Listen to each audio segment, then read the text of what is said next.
এ আল্লাহ, পেছনে রেখে আসা জানা অজানা সব গুনাহগুলোকে মাফ করে দিন। আমাদের অতীতকে ক্ষমা করুন এবং আমাদের ভবিষ্যৎকে সুন্দর করুন।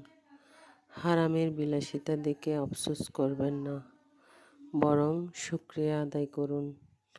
আল্লাহ আপনাকে হারাম থেকে বাঁচিয়েছেন। আলহামদুলিল্লাহ।